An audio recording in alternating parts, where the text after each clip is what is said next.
تعالى شرع رسول الله صلى الله عليه وسلم وعلى آله وأصحابه وأزواجه وذريته وآل بيته الكرام وإلى جميع الأنبياء والمرسلين وأولياء الشهداء والصالحين والسابقين والمخلصين وجميع الملائكة المقربين وخصوصا عبد القادر والتسليم المستقيم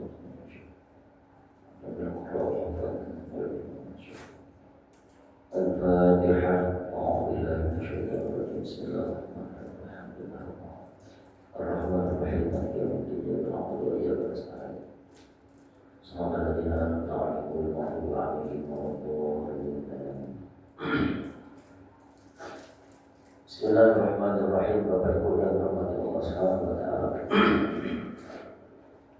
Syukur alhamdulillah rabbil alamin, kita panjatkan kehadirat Allah atas segala nikmat, taufik dan hidayah. Pada kesempatan pagi hari ini kita masih diberikan umur panjang oleh Allah Subhanahu wa taala bisa sama-sama menjalankan kewajiban salat Jumat, salat subuh berjamaah dilakukan dengan taklim pada pagi hari ini.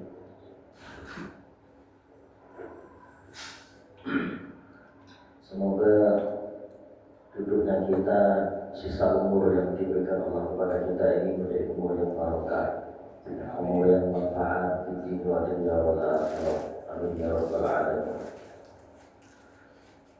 Kita pagi ini akan mengkaji surah Ibrahim ayat 19, surah ke-14, surah Ibrahim surah ke-14 ayat ke-19. A'udzu billahi minasyaitonir rajim. Bismillahirrahmanirrahim. Alam tara anna Allaha khalaqas samawati wal arda bil haqq. Yasha' yudhhibukum wa ya'ti bi khalqin jadid. Al-ayat sadaqallahu al-'azim. Bismillahirrahmanirrahim. Bapak Ibu yang dirahmati Allah Subhanahu wa taala. Surah Ibrahim ayat ke-19 ini memberikan gambaran, menjelaskan tentang ayat sebelumnya, tentang perilaku orang-orang kafir, tentang perbuatan orang-orang kafir dan apa yang akan didapatkan bagi orang-orang kafir. Ayat sebelumnya adalah masalul ladzina kafaru bi rabbihim a'malahum kawmatin ishtaddat bihi ar-rihu fi yawmin 'asif la yaqdiruna mimma kasabu 'ala syai'in dzalika huwa dhalalul ba'id. Ayat sebelumnya ayat 18. Ayat yang menjelaskan tentang orang-orang kafir, perilaku orang-orang kafir. Masalul ladzina kafaru bi rabbihim a'malahum kawmatin ishtaddat bihi ar-rihu fi yawmin 'asif. Ini perumpamaan orang-orang kafir, orang-orang yang kufur kepada Allah. Perbuatan mereka itu seperti debu, seperti abu, seperti kerikil yang kecil yang ditiup oleh angin yang kencang pada saat panas badai. Itu amalan-amalan yang dilakukan orang kafir, itu nanti nilainya seperti kerikil-kerikil yang kecil. Kemudian kerikil itu ditiup seperti kerikil di hujan ditiup angin yang kencang, angin badai, jadi tidak ada bekasnya. Amaliyah yang dilakukan orang kafir, perbuatan-perbuatan yang dilakukan orang kafir, meskipun itu bernilai manfaat bagi orang banyak. Ya, contohnya apa ya? Ya penemu lampu ini kan manfaat. Lampu, listrik, apalagi handphone, pesawat, ini kan penemuannya yang nemuin orang-orang kafir. Ini juga memiliki nilai manfaat di masyarakat, memiliki nilai manfaat pada manusia yang lain. Meskipun perbuatan-perbuatan mereka, amaliyah mereka memiliki nilai manfaat pada orang lain, tetapi tidak akan memiliki nilai di sisi Allah Subhanahu wa taala. Di perbuatan baik yang dilakukan orang kafir itu karma ishtaddat bihi ar-rihu fi yawmin 'asif. La yaqdiruna mimma kasabu 'ala syai'in dzalika huwa dhalalul ba'id. Mereka enggak mampu memperoleh manfaat gak mampu. Sama sekali yang mereka usahakan di dunia itu tidak akan membawa manfaat nanti di akhirat. Jadi bedanya di situ. Kalau orang kafir itu berbuat baik di dunia, itu nanti tidak akan ada asarnya, tidak akan ada bekasnya di akhirat nanti. Tidak akan memiliki pahala sama sekali di akhirat. Kenapa bisa demikian? Karena orang kafir itu melakukan kebaikan tidak didasari dengan keimanan. Jadi sebenarnya iman itu adalah nikmat terbesar yang diberikan oleh Allah kepada kita.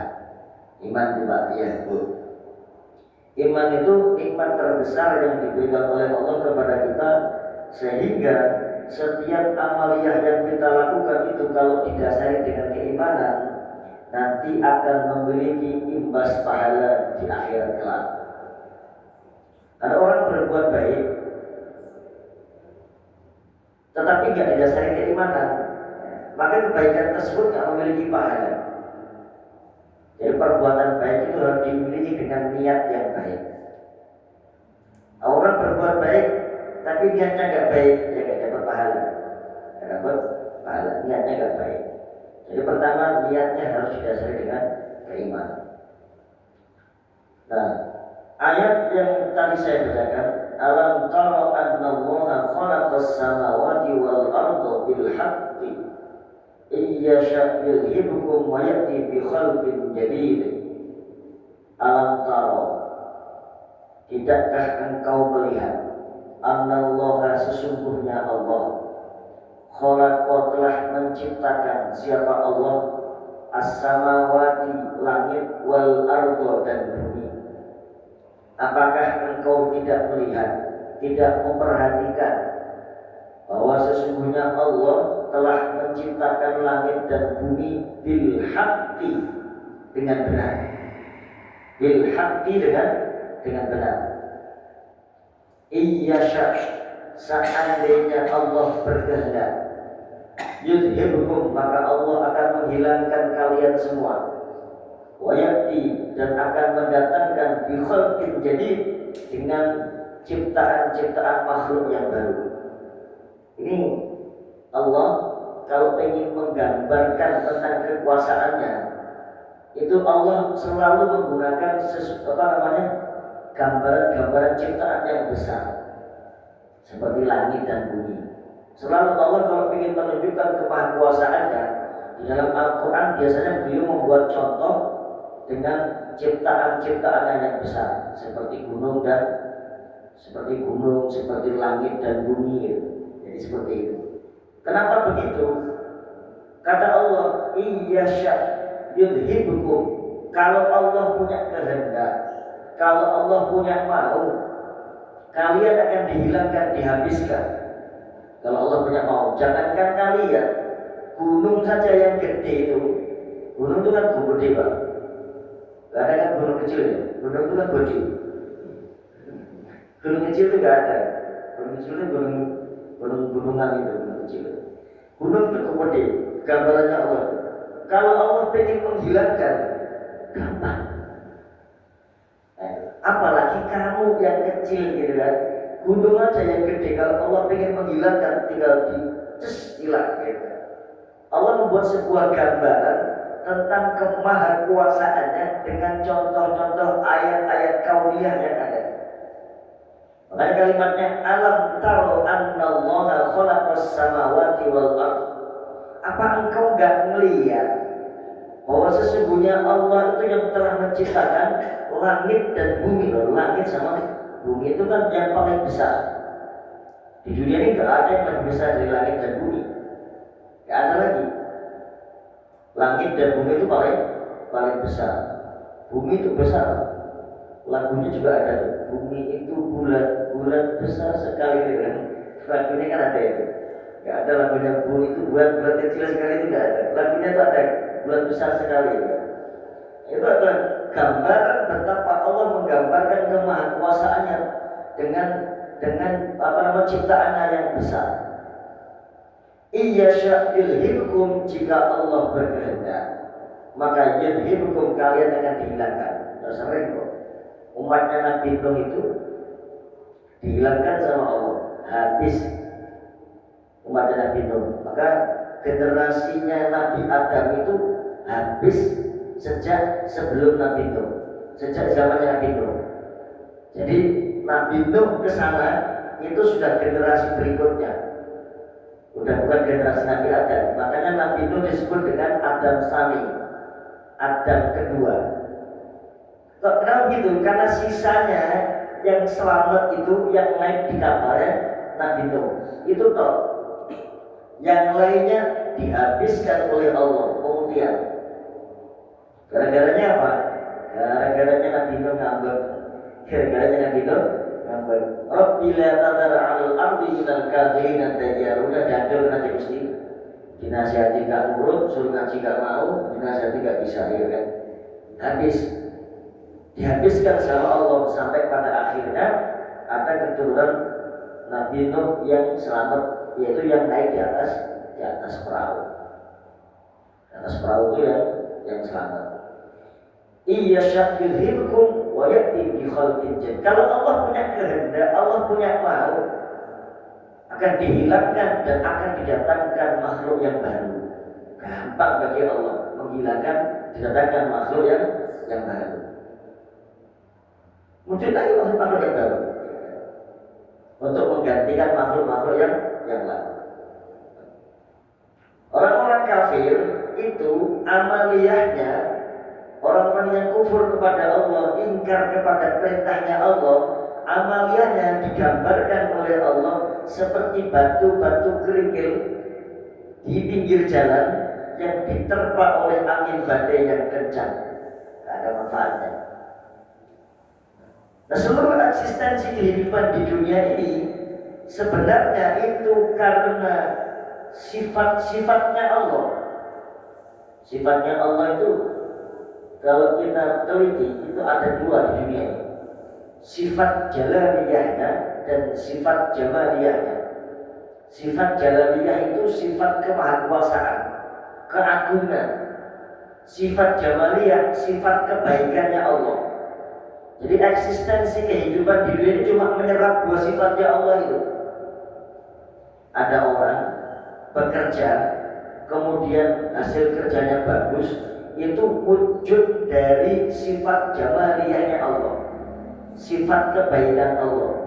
Ada orang hidupnya nyaman karena rentetan dari sifat jamaliyahnya Allah, gambaran dari sifat baiknya Allah, gitu kan? Sifat jalaliyahnya Allah kapan? Nanti di akhirat akan muncul jalaliyah keagungannya Allah. Nah, eksistensi manusia hidup di dunia itu bukan karena bekerja, bukan juga karena dia berbuat berperilaku, bukan karena uang juga, bukan karena kehendak dia, tapi eksistensi manusia hidup di dunia itu karena Allah berkehendak. Karena Allah berkehendak. Saya bisa bicara di depan seperti ini bukan karena saya yang pintar bicara, tidak, tapi karena Allah yang punya kehendak memampukan saya untuk bicara. Seandainya Allah nggak memampukan saya untuk bicara, nggak dirahmati, maka saya tidak bisa bicara. Orang bisa bekerja itu bukan karena dia punya kecerdasan dan kemampuan bekerja, tidak, tapi karena Allah punya kehendak memampukan dia bekerja. Ini kita pahami. Betapa Allah Maha Kuasanya. Saya mengarahkan ke keimanan dulu, ke tauhid dulu. Sehingga eksistensi kehidupan itu sebenarnya bukan karena manusia yang berusaha, tetapi karena kehendak Allah. Karena adanya kehendak Allah. Karena adanya rahmat Allah Subhanahu wa ta'ala. Maka orang-orang kafir itu juga dapat rahmatnya Allah. Nah, kalau Allah itu ngambek, Pak, ya sudah habis. Tapi Allah itu kan sabar. Allah itu rahmatnya maha luas. Bisa ikhlas, biarin aja dulu lah, yes. Biarin aja, biarin aja, sabar dulu, biarin aja. Yang ikhlas, yang senang-senang, biarin aja dulu. Tenang aja ya. Allah itu menggambarkan betapa kemahakuasaan Allah dengan sifat rahmannya. Sifat rahman itu ketika di dunia itu dapat semua, yang kafir yang dapat, yang iman ya dapat. Akan tetapi rahmatnya Allah ini hanya berhenti di dunia bagi orang kafir. Rahmat ini tidak akan berlanjut sampai di akhirat bagi orang yang kafir. Nah, rahmat yang sampai di akhirat ini hanya dimiliki oleh orang-orang yang beriman kepada Allah Subhanahu wa Ta'ala. Semua kejadian di dunia itu gambaran dari sifatnya Allah, sifat jalaliyahnya dan sifat jamaliyahnya Allah Subhanahu wa Ta'ala. Kemudian makanya nanti itu Pak, di akhirat itu Allah akan kumpulkan yang baik kumpul sama yang baik, yang kafir kumpul sama yang kafir, gitu kan? Di Quran itu walladzina amanu wattaba'athum dzurriyyatuhum biimanin alhaqna bihim dzurriyyatahum wa ma alatnahum min 'amalihim min syai'. Kullu imrin ma kasaba rahim.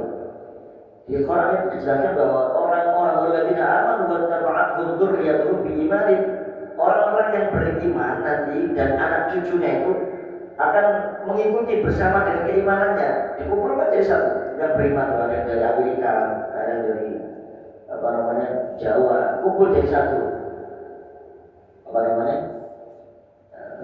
Ashabul yamin, nah, istilahnya ashabul yamin, ashabul shimal. Ini yang mungkin ashabul yamin, ashabul shimal ya, yang kafir gitu kan.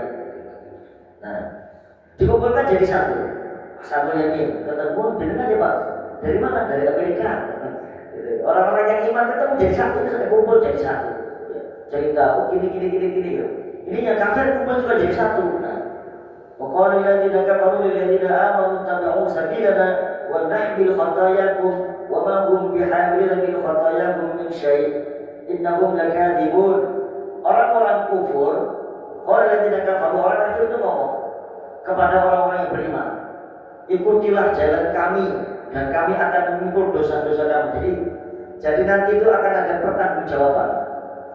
Orang-orang kafir diminta pertanggungjawaban. Pak, dulu Bapak bilang katanya suruh ikut Bapak, sekarang saya masuk neraka ini. Gimana tanggung jawab Bapak? Gitu kan? Orang-orang kan di dunia, udah ikut saya saja, nanti saya tanggung jawab, gitu kan? Nanti saya tanggung jawab. Banyak penceramah yang begitu. Ikut saya saja, nanti saya tanggung jawab akhiratnya, gitu kan? Giliran di akhirat diminta pertanggungjawaban, katanya orang kafir nih, ya. Wa qala alladziina kafaru lil ladziina aamanu ittabi'uu sabiilana wa nahmil khataayakum. Ikutilah jalan kami. Ya. Nanti kami akan menanggung dosa-dosamu, padahal mereka wa ma hum bihamilina min khataayahum min syai'. Mereka sendiri enggak sanggup nanggung kesalahannya sendiri. Orang kafir itu enggak sanggup nanggung dosanya sendiri.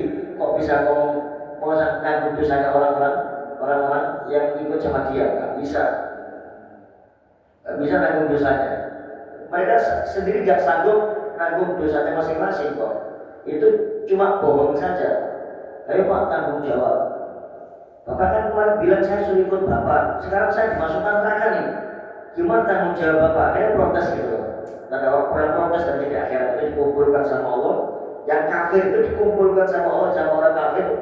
Apa namanya? Ashabul shimal. Yang iman kumpulkan jadi yang iman, yang mukmin.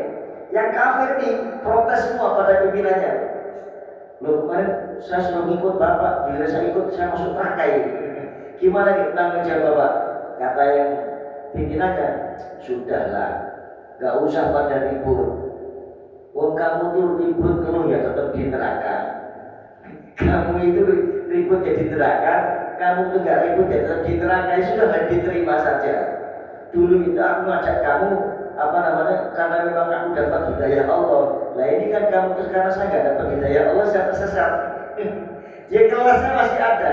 Seandainya Allah kasih hidayah pada saya, pasti kamu saja masuk surga. Yang disalahkan masih Allah. Itu orang-orang kafir dan seperti itu. Ya. Yang disalahkan masih Allah gitu. Nah, orang-orang yang seperti itu nanti dikumpulkan jadi satu sama Allah Subhanahu wa Ta'ala dengan kelompoknya masing-masing. Makanya ada sebuah hadis, hum ahlul ma'rufi fid dunya, hum ahlul ma'rufi fil akhirah. Kumpulan orang-orang baik di dunia nanti di akhirat juga akan kumpul dengan orang-orang baik. Ya, jadi kalau kumpul sama orang-orang baik, ya nanti di akhirat kumpul sama orang baik. Kumpulnya orang buruk di akhirat juga akan kumpul bersama orang-orang yang buruk. Mereka lah sama Grandong, sama siapa tuh, sama Lampir jadi satu, ya. Itu kumpul orang-orang yang buruk. Kemudian untuk menjalani kehidupan, maka Allah Subhanahu wa Ta'ala itu memberikan petunjuk agar kita memiliki ketaatan kepada Allah Subhanahu wa Ta'ala. Nanti ada perbedaannya, yang taat dikelompokkan sendiri, yang kafir dikelompokkan sendiri. Yuslih lakum a'malakum wa yaghfir lakum dzunubakum wa man yuti'illaha wa rasulahu faqad faza fawzan 'azima, gitu kan. Yuslih lakum a'malakum wa yaghfir lakum dzunubakum. Niscaya Allah akan memperbaiki amal-amalmu. Yuslih lakum a'malakum wa yaghfir lakum dzunubakum, dan Allah akan mengampuni dosa-dosa kalian. Wa may yuti'illaha wa rasulahu, siapa orang yang taat kepada Allah dan Rasulnya, faqad faza fawzan 'azima, maka dia akan mendapatkan keuntungan, dapat keuntungan yang besar, dapat kemenangan yang besar. Nah, nanti itu maka ada satu ayat Al-Quran di Bismillahirrahmanirrahim, yawfaddu wa ma'indallahi baqu wa najziyanna alladhina sabaru ajrahum bi ahsani ma kanu ya'malun. Ayat ini Pak, ma'indakum yawfaddu wa ma'indallahi baqu, apa yang ada di sisimu, di sisi kita ini akan lenyap, dan apa yang ada di sisi Allah akan kekal. Sekarang saya tanya Pak, Bapak Ibu ini punya tabungan nggak? Punya tabungan nggak Pak? Punya. Ya, katanya punya tabungan berapa ya? Minimal 6M lah gitu ya. 7M. Itu Bapak itu kalau mau nabung, nabungnya di mana? Di mana Pak? Di bawah bantal. Nggak ada lah nabung di bawah bantal. Nabung di bawah bantal sampai 7M nggak mungkin. Nabungnya itu di mana? Di bank lah ya. Orang paling sialnya kita itu, sialnya kita tuh tidak pendapat kalau nabung itu harus di bank. Dikira kalau sodako itu gak nabung, dikira kalau sodako itu gak nabung, dikira yang nabung itu di bank toh. Padahal orang nabung di bank itu wujud duitnya gak ada. Bapak punya tabungan 7M, ada gak duitnya? Gak ada cuma angka doang. Bapak duitnya seperti diganti angka doang. Nabung sampai 7M belum seperti aku sudah mati. Ya. Gak apa namanya? Gak ada wujud dan gak ada manfaatnya. Ya. Rata-rata orang ketika kita ngomongin nabung itu pasti lari ke bank. Karena dia punya anggapan, kita punya anggapan bahwa kalau nggak di bank itu bukan nabung namanya. Meskipun di rumah bicaranya juga bukan nabung. Nah, yang sial lagi itu kan, kalau kita sedekah sama orang itu, jariah sama orang itu dianggap bukan nabung. Itu dianggap bukan nabung. Padahal itu nabung kepada Allah, nabung yang betul-betul kekal gitu kan. Ma'indakum yanfadu wa ma'indallahi baq. Apa yang ada di sisi itu akan lenyap, dan apa yang di sisi Allah itu kekal, abadi. Justru yang ditabungkan ke Allah itu yang kekal, wujudnya ada. Ya, itu kekal, dan nanti di akhirat akan dapat pahalanya, dapat hasilnya. Ini apa namanya? Konsep berpikirnya itu kita tuh kadang salah konsep berpikir, sehingga dicari bunganya, apa namanya, dikumpulin di bank. Giliran ada apa proses sedekah jariah, dia malas ngumpulin duitnya. Enak aja, saya nyarinya susah kok, dikasih-kasih sama dia. Katanya nyarinya susah, kapan nyarinya? Ya.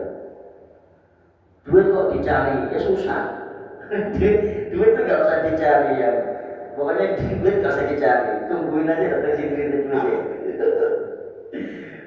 Walau siap dan lagi kasar baru ajrahum biaksari makan ya Allah. Makanya akhirnya ada berikutnya, kami pasti akan memberikan balasan pada orang-orang yang sabar dengan pahala yang lebih baik. Wala dziyadnahum wala dziyadal ladzina sabaru ajrahum bi ahsani ma kanu ya'malun.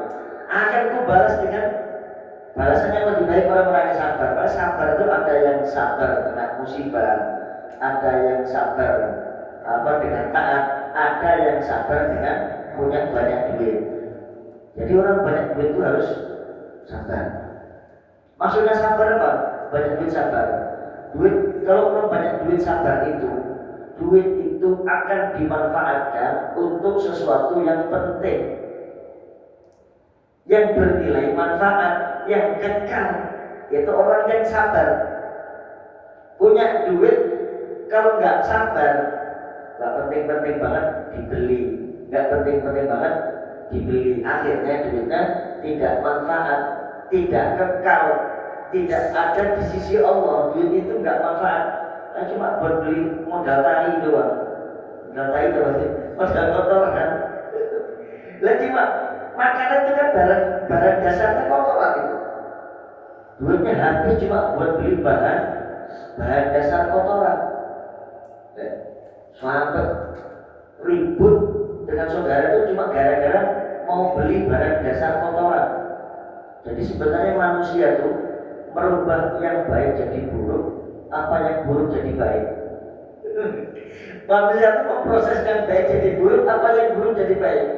Kalau gitu kan, memproses yang baik jadi buruk, apa yang buruk jadi baik. Kalau gitu prosesnya kan cuma duit itu cuma dibuat beli sesuatu sebagai modal kotoran, yang memproses yang baik jadi buruk. Tetapi kalau duit itu bisa manfaat untuk sesuatu yang menjadi baik, nah itu beda. Itu kerjaan orang-orang yang beriman. Orang-orang yang beriman itu gitu. Banyak ayatnya kan. Lan tanalul birra hatta tunfiqu mimma tuhibbun. Ada banyak ayatnya kan. Ya, tanda-tanda orang takwa itu kan juga kan. Tanda-tanda orang yang takwa juga seperti itu. Makanya kalau kalau bapak gini, misalnya punya duit 1 juta lah, itu kira-kira yang ditabung yang bank itu yang 900.000, yang ditabung ke masjid itu yang 900 apa yang 10.000? Ya, kalau misalnya yang ditabung ke Allah itu berapa dari yang 1 juta tadi itu, kira-kira yang ditabung ke bank itu yang 100.000 apa yang 90.000 apa yang 900.000 itu? Nah, itu pertanyaannya itu. Nah, nanti kita itu lebih mencintai yang mana gitu, lebih mencintai yang mana gitu. Ketika kita itu dikasih Allah rezeki itu, apakah kita akan main dalam nyafatu main dalam riba? Apakah kita akan menghendaki kita nabung kepada Allah yang jelas-jelas itu buktinya ada, sementara kita nabung kepada bank yang buktinya nggak ada, paling itu jadi ganti angka 0000 gitu saja ya, duitnya juga nggak ada. Bapak jalan keluar tuh punya tabungan 7M, nggak kelihatan barangnya nggak ada, ya cuma bentuknya ATM tuh nggak ada duitnya. Nggak ada diakalin sama orang bank yang jadi ganti sama ATM, diganti macam-macam, duitnya sama barangnya dipakai kemana-mana. Duitnya dipakai, memang kan duitnya dipakai untuk dakwah ke Allah masih penting, masih manfaat, nilainya banyak manfaatnya. Makanya sebenarnya ketika orang sedekah pada orang alim, sedekah pada kiai misalnya, itu sebenarnya bukan sedekah sama kiai pak, bukan sedekah sama ustaz, bukan, tetapi dia nitip manfaat hartanya kepada kiai tersebut, pada ustaz tersebut. Kenapa? Karena kalau yang bawa itu orang alim, dulu nggak mungkin dimanfaatkan untuk beli minuman keras, nggak mungkin. Berarti ketika dia ngasih duit pada orang yang nggak ngerti, maka uang itu akan dimanfaatkan pada sesuatu yang salah. Tapi kalau dia nitip duitnya pada orang soleh, itu duit pasti akan manfaatnya berbeda. Sebenarnya itu, kalau guru saya dia bilang gak mungkin orang yang ngoni kiai itu gak bakal kuat. Kenapa? Loh, ilmunya kiai itu gak bisa dibeli dengan duit itu, lebih mahal gitu. Jadi sebenarnya dia itu yang nitip manfaat kepada kiai gitu. Dia itu nitip manfaat agar duitnya itu dimanfaatkan kepada jalan yang benar. Ya tadi, ma'indakum yafaddu wa ma'indallahi baq. Dia ditabungkan ke Allah yang kekal, gitu kan? Dia itu menjadi santrinya oleh duit itu untuk kepentingan santrinya, untuk kepentingan dakwahnya. Berarti duit jenengan yang dibawa dia itu Ini manfaatnya berlipat ganda. Nah, gitu kan. Berbeda, pola pikirnya tidak sama.